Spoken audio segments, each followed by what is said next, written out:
अक्सर हम जब किसी की मौत की खबर सुनते हैं तो सीधे उसे मर्डर कह देते हैं। पर क्या आप जानते हैं कि कानून की नज़र में हर गैरकानूनी मौत मर्डर नहीं होती? जी हाँ, कानून में एक बारीक सी लकीर है जो आपराधिक, मानववध और हत्या को अलग करती है। तो चलिए आज इसी कानूनी उलझन को सुलझाते हैं और समझते हैं कि ये फर्क आखिर है क्या। तो सबसे पहला और बड़ा सवाल यही है, क्या किसी की जान लेना अगर वो गैर कानूनी है तो हमेशा मर्डर ही कहलाएगा? इसका सीधा सा जवाब है नहीं। और बस यहीं से कानून की असली बारीकियां शुरू होती हैं। देखिए, भारतीय दंड संहिता यानी हमारा इंडियन पीनल कोड इस मामले में बहुत साफ तरीके से एक भेद करता है। और इसे समझने के लिए हमें ये जानना होगा कि कानून इस तरह के मामलों को देखना शुरू कहाँ से करता है। इसे एक बड़े से फनल की तरह सोचिए। कानून सबसे पहले हर गैर कानूनी मौत को उस फनल के सबसे चौड़े हिस्से में डाल देता है, मतलब एक बड़ी कैटेगरी बना लेता है। फिर वो जांचना शुरू करता है कि मामला असल में कितना गंभीर है। तो इस बड़ी कैटेगरी का जो पहला लेवल है वो है आईपीसी की धारा 299। इसे ही हम आपराधिक मानववध या अंग्रेजी में कल्पेबल होमिसाइड कहते हैं। किसी भी गैर कानूनी मौत के लिए ये एक तरह का शुरुआती पॉइंट है। अच्छा, ये परिभाषा सुनने में थोड़ी भारी लग सकती है ना? पर असल में इसमें 3 मुख्य बातें छिपी हैं। पहला, किसी की जान लेने का इरादा होना। दूसरा, ऐसी चोट पहुंचाने का इरादा जिससे मौत होने की संभावना हो। और तीसरा, ये जानते हुए कोई काम करना कि उससे किसी की मौत हो सकती है। चलिए इसे और आसान बनाते हैं। 3 बातें याद रखनी है। पहला, सीधा सीधा मारने का इरादा। दूसरा, ऐसी चोट पहुंचाने का इरादा जिससे मौत की संभावना बन जाए। और तीसरा, ये पता होना कि जो काम किया जा रहा है उससे किसी की जान जा सकती है। अगर इन तीनों में से कोई भी एक चीज साबित हो जाती है तो मामला कल्पेबल होमिसाइड का बनता है। अब जरा ये उदाहरण देखिए, ये बहुत दिलचस्प है। क ने गोली चलाई और ख की मौत हो गई। काम गैरकानूनी था, मौत भी हुई, पर फिर भी ये कल्पेबल होमिसाइड क्यों नहीं है? क्योंकि यहाँ इरादा गायब है। क का इरादा ख को मारने का बिल्कुल नहीं था, नहीं उसे इसका कोई अंदाजा था कि झाड़ी के पीछे कोई है। मतलब इरादे का न होना यही सबसे बड़ा फर्क पैदा कर देता है।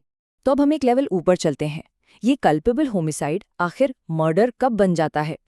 असल में मर्डर कोई बिल्कुल अलग जुर्म नहीं है।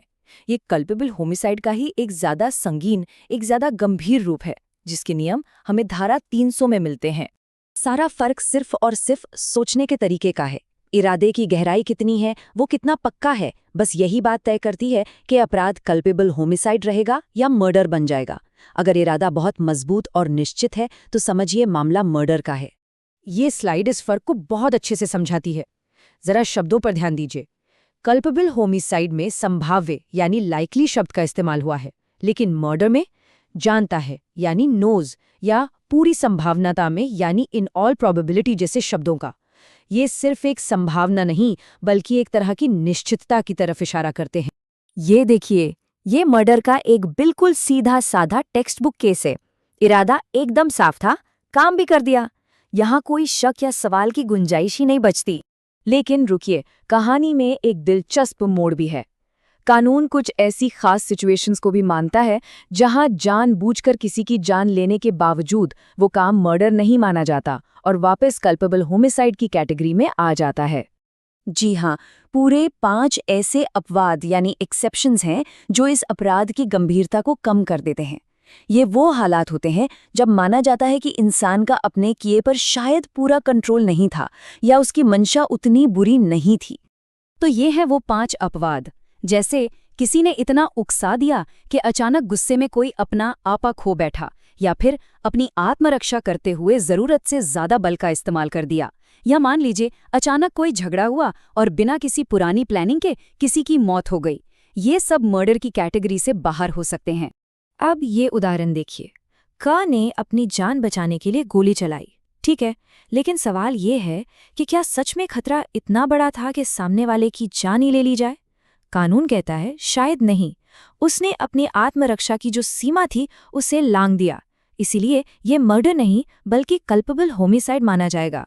तो पूरी बात घूम फिरकर एक ही शब्द पर आकर टिक जाती है, इरादा। इरादा कितना मजबूत था, कितना निश्चित था, यही वो धागा है जो इन 2 बड़े अपराधों के बीच की सीमा तय करता है। ये एक कानूनी कहावत है और ये इस पूरे कॉन्सेप्ट का सार है। हर मर्डर पहले कल्पेबल होमिसाइड की शर्त तो पूरी करता ही है, लेकिन हर कल्पेबल होमिसाइड मर्डर के ऊंचे स्टैंडर्ड तक नहीं पहुंच पाता। इसको एक बहुत ही सरल तरीके से समझते हैं। जैसे हर स्क्वायर एक रेक्टेंगल होता है, लेकिन हर रेक्टेंगल स्क्वायर नहीं होता, है ना? बस वैसे ही कल्पेबल होमिसाइड एक आयत यानी रेक्टेंगल जैसी बड़ी कैटेगरी है और मर्डर एक वर्ग यानी स्क्वायर है, जिसकी शर्तें ज्यादा खास, ज्यादा सख्त और गंभीर हैं। और आखिर में एक सवाल जो हमें सोचना चाहिए। कानून इरादे को सबसे ज्यादा अहमियत देता है, पर अदालतें सबूतों, गवाहों और हालातों को देखकर ये कैसे तय करती हैं कि किसी के दिमाग के अंदर उस एक पल में असल में चल क्या रहा था? ये शायद न्याय की राह की सबसे बड़ी और सबसे मुश्किल चुनौती है, नहीं?